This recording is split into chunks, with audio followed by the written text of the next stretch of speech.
नमस्कार दोस्तों, good morning. Welcome back to my YouTube channel. दोस्तों, आप सभी लोगों का मैं अपने इसी यूट्यूब चैनल विज्ञान स्टडी में बहुत बहुत स्वागत करते हैं। दोस्तों, आज की इस वीडियो में हम आप लोगों के लिए लेकर उपस्थित हुए हैं सोशल साइंस जो कि कक्षा 10वीं की है दोस्तों, उसके इम्पोर्टेंट क्वेश्चंस को लेकर उपस्थित हुआ हूं दोस्तों, जो कि आपके बोर्ड एग्जाम के हिसाब से काफ़ी इम्पोर्टेंट होने वाले हैं। तो प्लीज़ दोस्तों, वीडियो पर शुरू से लेकर अंत तक बने रहिएगा और अगर वीडियो पसंद आती है तो वीडियो को लाइक और दोस्तों में शेयर ज़रूर करिएगा। और अगर आप हमारे चैनल पर नए हैं तो चैनल को भी सब्सक्राइब कर लीजिएगा। तो चलिए दोस्तों, बिना किसी देरी के वीडियो को स्टार्ट करते हैं और देखते हैं हमारा जो पहला प्रश्न है वो क्या है। तो पहला प्रश्न है कि भारत में स्थानांतरित या कि उसी को झूमी कृषि भी कहते हैं दोस्तों, खेती मुख्यतः किन क्षेत्रों में की जाती है। स्थानांतरित कृषि यानी कि झूमिंग कृषि। झूमिंग कृषि क्या होती है दोस्तों, मतलब इस कृषि में इस कृषि को करने के लिए जो किसान होता है वह भूमि का कोई एक टुकड़ा चुनता है और फिर जो है तो उसमें पेड़ पौधों को काट करके उसमें आग लगा करके वहाँ पे कृषि कार्य करता है, एक फसलें लेता है। उसके बाद वह उस वाली जो भूमि का टुकड़ा लिया था उसको छोड़ करके और फिर से जो है तो दूसरा टुकड़ा तलाश करता है कृषि कार्य करने के लिए, क्योंकि उसका मानना है कि जो खेत में या जिस भूमि के टुकड़े पर हमने अभी खेती की है उस भूमि की जो उर्वरक शक्ति है वो कम हो चुकी है। ठीक है, इसीलिए वह उस टुकड़े को छोड़ करके कोई और दूसरा टुकड़ा चुनता है, फिर तीसरा चुनता है, फिर चौथा चुनता है। ठीक है, तो मतलब घूम घूम कर जो है तो वह खेती करता है या स्थानांतरण हो करके वह जो है तो खेती करता है, उसी को जो है तो झूम खेती कहते हैं। यह किन क्षेत्रों में आपको देखने को मिल सकती है, तो यह अरुणाचल प्रदेश में, मिजोरम में, मेघालय में, त्रिपुरा में, मणिपुर में, इन जगहों पर जो है तो आपको स्थानांतरित कृषि देखने को मिल सकती है। ठीक है, उसके बाद हमारा जो दूसरा क्वेश्चन है वो है विश्व में 2025 तक कितने प्रतिशत जो है तो पानी की समस्या से लोग ग्रस्त होंगे। ठीक है, तो 20 करोड़ लोग। कितने लोग? 20 करोड़ लोग 2025 तक पानी की समस्या से जो है तो ग्रस्त हो जाएंगे। इसलिए क्योंकि पानी का जो है तो अंधाधुंध जो है तो अनुपयोग किया जा रहा है, उसका दुरुपयोग किया जा रहा है। पानी को जो है तो योजनाबद्ध तरीके से जो है तो लोग उपयोग नहीं करते हैं। ठीक है, पानी जैसे हम मान लेते हैं कि तालाब में ही पानी भरा है तो वहाँ पे सभी लोग कपड़े वगैरह धुल देते हैं, मवेशियों को भी वहाँ पे ले जा करके नहला देते हैं, जिसके कारण वह पानी जो है गंदा हो जाता है। बड़े बड़ी कंपनियों कारखानों से निकला हुआ गंदा जल भी जा कर के उसी नदी या नालों में मिला दिया जाता है, जिसके कारण वो पानी भी गंदा हो जाता है। तो इस तरीके से कहाँ तक जो है तो पानी की कमी जो है उसको कैसे पूरा किया जा सकता है। ठीक है, क्योंकि इस तरीके से जितना भी पानी गंदा किया जा रहा है, प्रदूषित किया जा रहा है, तो पानी की कमी होना तो एकदम निश्चित ही है ना। और बारिश भी इतना ज़्यादा नहीं हो पा रही है, क्योंकि जो लोग पीने का जो पानी होता है ना, वो पानी उनको धरती के नीचे से प्राप्त होता है, और जो धरती के नीचे प्राप्त होता है पानी, भूप्रपट्टी के नीचे भूप्रपट्टी से प्राप्त होता है, तो वो कहाँ से प्राप्त होता है? वो जो बारिश होती है, बारिश होने के बाद ही दरारों और सुराखों के माध्यम से जो सोख करके और धरती के नीचे जाता है, फिर उसी जल को जो है तो अपन लोग कुएं के रूप में या नलकूपों के माध्यम से जो है तो प्राप्त कर अपनी ज़रूरतों को पूरा करते हैं। ठीक है, अगला है भाखड़ा नागल बांध परियोजना किन नदियों के बेसिन पर बना है। ठीक है, तो सतलुज नदी और ब्यास नदी के जो है तो बेसिन पर बना हुआ है भाखड़ा नागल। ठीक है, ये भी एक तरह का बांध ही है दोस्तों, भाखड़ा नागल बांध है जो कि सतलुज नदी और ब्यास नदी पर बना हुआ है।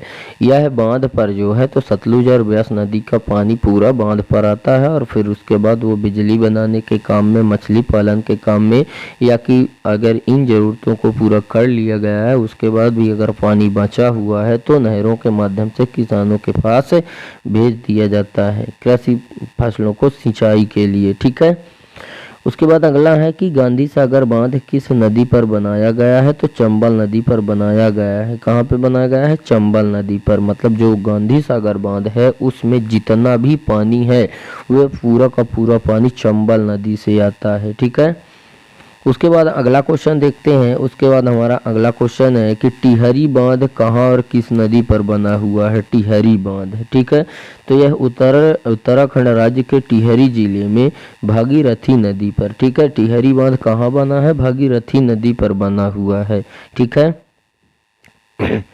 उसके बाद अगला क्वेश्चन है कि नवीकरण स्रोत किसे कहते हैं, तो जिन स्रोतों का पुनः भरण होता रहता है उन्हें नवीकरण, मतलब जैसे कि पुनः भरण यानी कि पुनः उसको जो है तो प्राप्त किया जा सकता है और जो है तो वो कभी समाप्त नहीं होते हैं, उनका हम बार बार उपयोग कर सकते हैं, वही होते हैं नवीकरण स्रोत। जैसे कि पवन ऊर्जा, जल ऊर्जा, सौर ऊर्जा, ये कभी समाप्त नहीं होते हैं दोस्तों, इनको जितना भी आप यूज करेंगे आप कर सकते हैं, ये इनका दोबारा भी आप यूज कर सकते हैं, ये समाप्त होने वाले नहीं है। लेकिन वहीं पे अगर अनवीकरणीय स्रोत की बात करें तो वहाँ पे जो है तो ऐसे जो है तो उसमें स्रोत आते हैं ऊर्जा के, जो एक बार उपयोग करने के बाद वो समाप्त हो जाते हैं। जैसे कि कोयला हो गया, पेट्रोल हो गया, है ना, डीजल हो गया, ईंधन हो गया, उनको एक बार उपयोग करने के बाद दोबारा उपयोग हम नहीं कर सकते हैं, अतः एक बार ही उपयोग करने के बाद वो समाप्त हो जाते हैं, ठीक है, तो वो अनवीकरणीय ऊर्जा के स्रोत कहलाते हैं या परंपरागत स्रोत कहलाते हैं, परंपरागत ऊर्जा के स्रोत कहलाते हैं। जबकि नवीकरणीय स्रोत को जो है तो गैर परंपरागत स्रोत भी कहते हैं, ठीक है।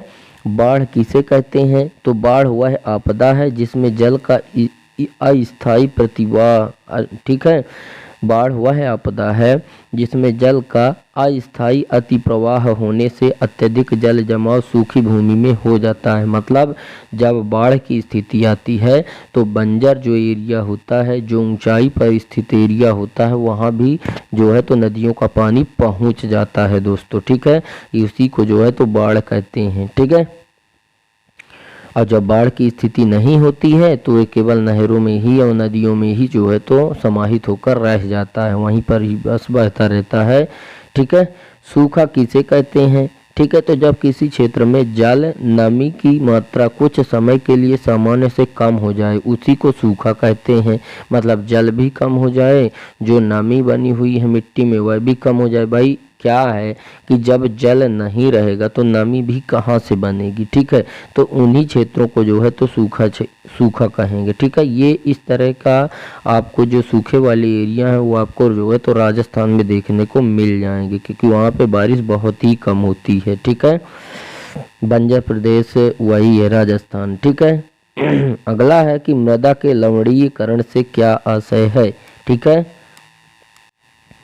लवणीकरण का मतलब होता है दोस्तों खारापन से है, ठीक है, तो मृदा में नमक की मात्रा बढ़ने की क्रिया ही जो है तो लवणीकरण कहलाती है। और लवणीकरण जो रासायनिक खाद्य उर्वरकों का प्रयोग करते हैं उसकी वजह से उसमें लवण की मात्रा बढ़ जाती है, ठीक है, चूना वगैरह डालने से भी जो है तो लवण की मात्रा बढ़ जाती है। अगला है कि भाखड़ा नागल परियोजना का एक मुख्य उद्देश्य क्या था, तो सिंचाई करना और विद्युत का उत्पादन करना, ठीक है। भाखड़ा नागल बांध जो है उसका प्रमुख उद्देश्य यही था कि सिंचाई करना है और विद्युत का उत्पादन करना है, ठीक है।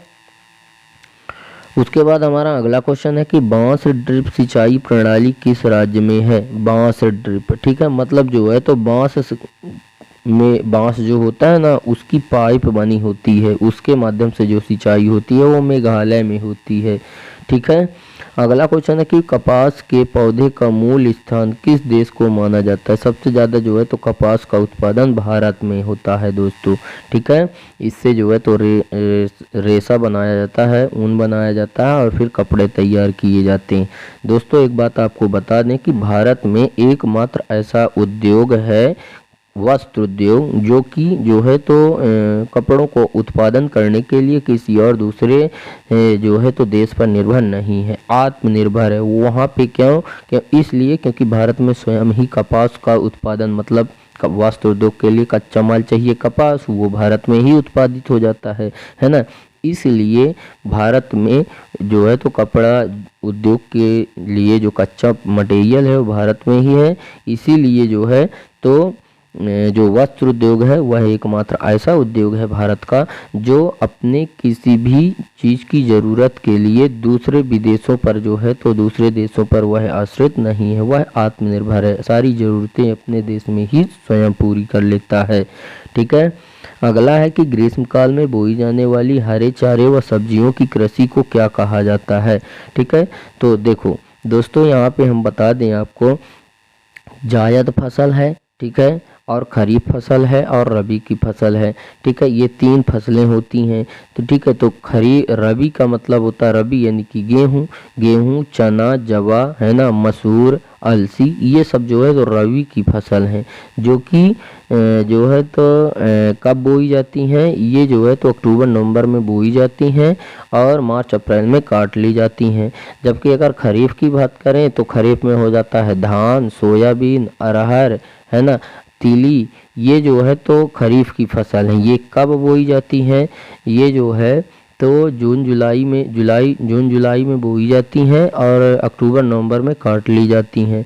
और उसके बाद जो हमारी तीसरी फसल है वो है जायद की फसल, मतलब इसमें सब्जियां वगैरह उगाई जाती हैं, सब्जियां, आलू, जैसे गेहूं कटने के बाद जो समय थोड़ा खाली रहता है 2 से 3 मंथ का, ठीक है, जैसे अप्रैल में कट गया तो मई जून 2 महीने का खाली रहता है, जुलाई से फिर धान लग जाती है, तो वही 2 महीने में जो है तो ये जायद की फसलें उगाई जाती हैं। इसमें आलू हो गया, टमाटर हो गया, प्याज हो गई, है ना, इस तरह की जो है तो सब्जियां उगाई जाती हैं। ठीक है, तो ग्रीष्म काल में बोई जाने वाली हरे चारे व सब्जियों की कृषि को ही जायद फसल कहते हैं। ठीक है। अगला है कि किस फसल को सुनहरा रेशा कहा जाता है। ठीक है, तो जूट को कहा जाता है सुनहरा रेशा, इसलिए क्योंकि वह अपनी सुंदरता के लिए जो है तो जाना जाता है, बहुत ही सुंदर और आकर्षक होता है, इसीलिए जूट को सुनहरा रेशा कहते हैं। ठीक है।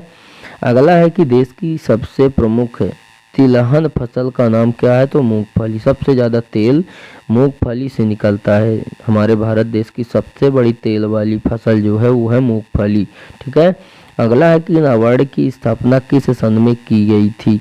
ठीक है, तो कब हुई थी, तो 12 जुलाई 1982 में हुई थी। नाबार्ड की स्थापना 12 जुलाई 1982 में हुई थी, 12 जुलाई 1982 में हुई थी।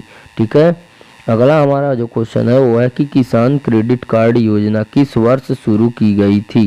ठीक है, तो यह 1988 में शुरू की गई थी और यह इसलिए शुरू की गई थी क्योंकि कृषकों को आर्थिक धनराशि प्रदान करने के लिए, ताकि वो कृषि कार्य अच्छे तरीके से कर सकें, कृषि का दायरा बढ़ा सकें, इसलिए उन्हें जो है तो उचित ब्याज दर पर जो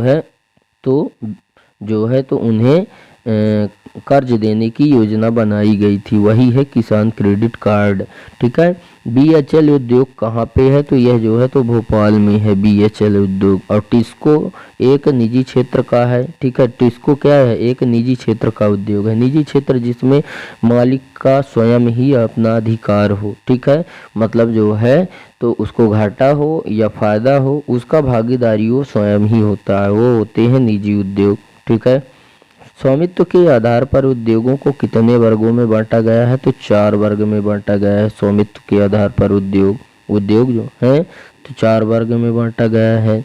ठीक है, स्वामित्व यानी अधिकार के आधार पर। ठीक है। उसके बाद अगला क्वेश्चन है कि राज्यों और देशों में व्यक्तियों के बीच वस्तुओं का आदान प्रदान क्या कहलाता है, तो व्यापार कहलाता है। ठीक है, मतलब राज्यों में या देशों में व्यक्तियों और वस्तुओं का हम आदान प्रदान करेंगे, मतलब निर्यात और आयात। निर्यात का मतलब है कि हमारे देश में उत्पादित वस्तु को हम दूसरे देश में भेज देंगे, बेच देंगे, वो निर्यात कहला जाएगा। और अगर दूसरे देश से हम वस्तुओं को अपने देश में मंगवाएंगे, क्योंकि हमारे देश में उस वस्तु की ज़रूरत है, तो उन वस्तु को हम मंगवाएंगे तो वह आयात कहलाएगा। तो निर्यात और आयात का जो है ना, निर्यात और जो आयात है उसी को जो है तो व्यापार कहते हैं। ठीक है। और किसी देश के अंतर्राष्ट्रीय व्यापार की प्रगति जो है तो किसका सूचक होती है, तो आर्थिक वैभव का होती है। मतलब किसी भी देश का जो व्यापार है ना, वह आर्थिक धन यानी आर्थिक लाभ कमाने के लिए जो है तो व्यापार किया जाता है। और अंतर्राष्ट्रीय व्यापार की माने तो एक देश से दूसरे देश में जो व्यापार किया जाता है वही है अंतर्राष्ट्रीय व्यापार। ठीक है, वो भी जो है तो धन कमाने के लिए ही किया जाता है। ठीक है। अगला हमारा क्वेश्चन है 1871 में नए जर्मन साम्राज्य की जो है तो घोषणा कहाँ हुई थी। ठीक है, नए जर्मन साम्राज्य की घोषणा कहाँ हुई थी 1871 में, तो वायसराय के हाल मिरर्स में हुई थी। वर्साय के हाल मिरर्स में हुई थी। हाल ऑफ मिरर्स में, वर्साय के हाल ऑफ मिरर्स में नए जर्मन साम्राज्य की घोषणा 1871 में हुई थी। ठीक है, अगला है कि यंग इटली और यंग यूरोप की स्थापना किसने की थी, तो ज्यूसेppe मैत्सेनी ने की थी। ठीक है, ज्यूसेppe मैत्सेनी ने जो है तो यंग इटली और यंग यूरोप की स्थापना की थी। ठीक है, अगला है कि इंग्लैंड और स्कॉटलैंड के बीच एक्ट ऑफ यूनियन से किसका गठन हुआ। ठीक है, तो United kingdom of great Britain. ठीक है, United kingdom of great Britain का गठन हुआ। ठीक है, इंग्लैंड और स्कॉटलैंड के बीच एक्ट ऑफ यूनियन से। ठीक है, अगला है कि अर्थशास्त्र के प्रोफेसर फ्रेडरिक लिस्ट किस देश से थे। ठीक है, तो कहाँ से थे, वो जर्मनी से थे।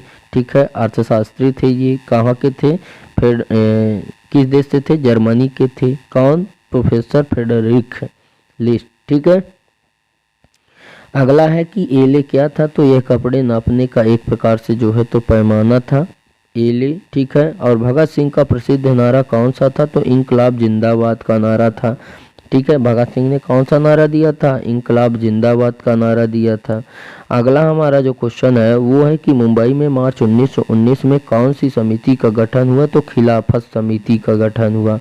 मतलब खिलाफत का मतलब होता है किसी के खिलाफ है। ठीक है, तो इन्होंने जो है तो अंग्रेजों के खिलाफ एक समिति का निर्माण किया था, जिसके माध्यम से अंग्रेजों को भारत से खदेड़ कर निकालना था। ठीक है, उस प्रकार की समिति का गठन किया गया था। गांधी जी ने वायसराय इरविन को कब खत लिखा था, तो 31 जनवरी 1930 को खत लिखा था, और उस खत में उन्होंने जो है तो 11 मांगों का उल्लेख किया था। कितनी मांगों का उल्लेख किया था, 11 मांगों का जो है तो गांधी जी ने उल्लेख किया था जब इरविन से खत लिखा था। और उन्होंने यह भी कहा था कि अगर आप इन हमारी 11 मांगों को मान लेते हैं तो आंदोलन को स्थगित कर दिया जाएगा, और मतलब जो है तो हमारे देश को पूरी तरह से आप स्वतंत्र कर दो। ठीक है, इस तरह की मांगे मांगी थी उन्होंने। अगर नहीं मानोगे तो पुनः से आंदोलन दोबारा शुरू कर देंगे हम। ठीक है, अगला है कि गांधी जी ने कितने साथियों के साथ नमक आंदोलन किया था, तो 78 लोगों के साथ। उनके 78 साथी थे, उन 78 साथियों के साथ उन्होंने नमक आंदोलन किया। क्योंकि नमक आंदोलन उन्होंने इसलिए किया था क्योंकि उनका मानना था कि जो भारत है वहाँ पे जितने भी लोग हैं ना, सारे के सारे लोग नमक का उपयोग करते हैं, नमक खाते हैं। इसलिए अगर हम स्वयं ही नमक बनाना शुरू कर दें तो जो अंग्रेज हमसे कर लेते हैं वो हम कर देने से बच जाएंगे, और कहीं न कहीं राष्ट्रीयता की भावना का विकास होगा लोगों में। ठीक है, इसीलिए उन्होंने जो है तो नमक कर को एक सबसे बड़ा हथियार माना। ठीक है, आंदोलन का सबसे बड़ा हथियार नमक कर, और उन्होंने जो है तो दांडी यात्रा शुरू की, और जाकर जो है तो मतलब चुल्लू भर पानी से उन्होंने नमक बनाने की क्रिया शुरू की थी। ठीक है, और बना करके नमक कानून को तोड़ा था। ठीक है, उसके बाद जो है तो अगला क्वेश्चन है कि अब्दुल गफूर खान को किस वर्ष गिरफ्तार किया गया था, तो अप्रैल 1930 में। यह गांधी जी के एक अच्छे मित्र थे अब्दुल गफूर खान। तो गांधी जी को भी और इनके साथी अब्दुल गफूर खान को भी जो है तो पकड़कर जेल में डाल दिया गया था, और जेल में इसलिए डाला गया था क्योंकि यह कहीं न कहीं राष्ट्रीयता की भावना का प्रचार प्रसार कर रहे थे लोगों में।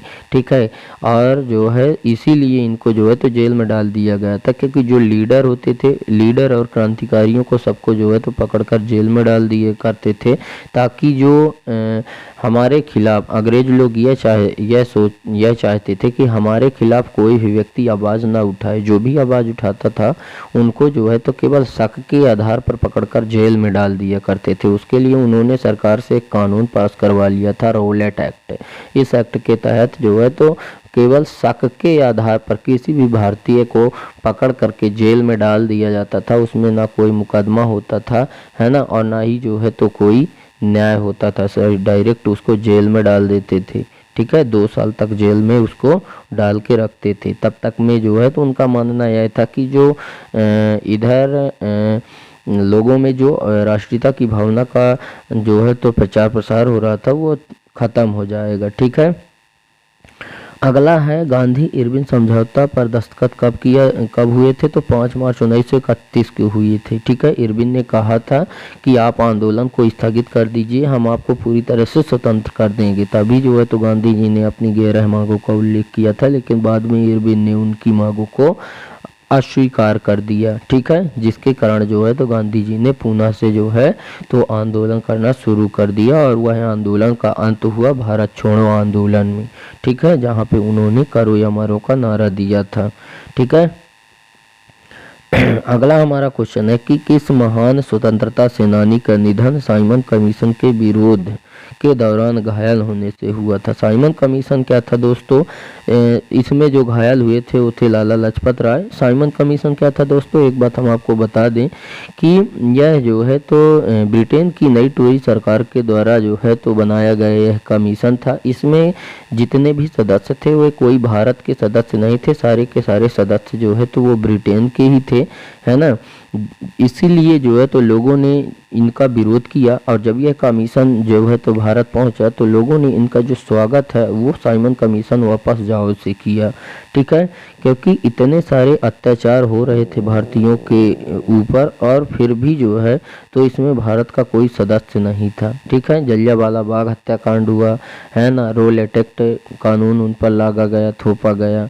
इसकी कारण जो है तो जनता उससे नाखुश थी। कम से कम भारत का कोई 1-2 सदस्य भी तो होना चाहिए था साइमन कमीशन में, लेकिन नहीं था। इसीलिए लोगों ने उसका विरोध किया और उनको वापस जाने का आग्रह किया। ठीक है, तो आंदोलन के दौरान ही, ठीक है, आंदोलन के दौरान ही जो लाला लाजपत राय थे वो पूरी तरह से जो है तो घायल हो गए थे। ठीक है, और उन्हीं के बाद फिर उनकी मृत्यु भी हो गई थी। करो या मरो का नारा किस आंदोलन में दिया गया? तो वही भारत छोड़ो आंदोलन में दिया गया था।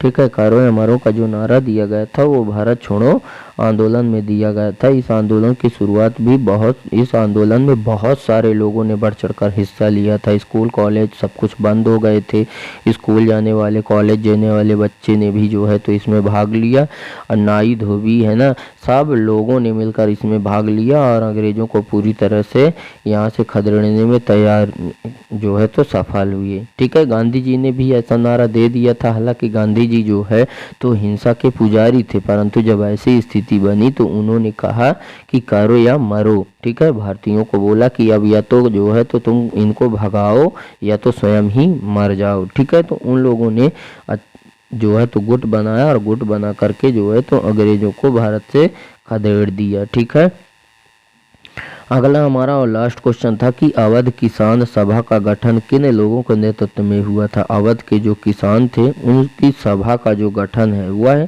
जवाहरलाल नेहरू और बाबा रामचंद्र तथा अन्य नेताओं के सहयोग से हुआ था।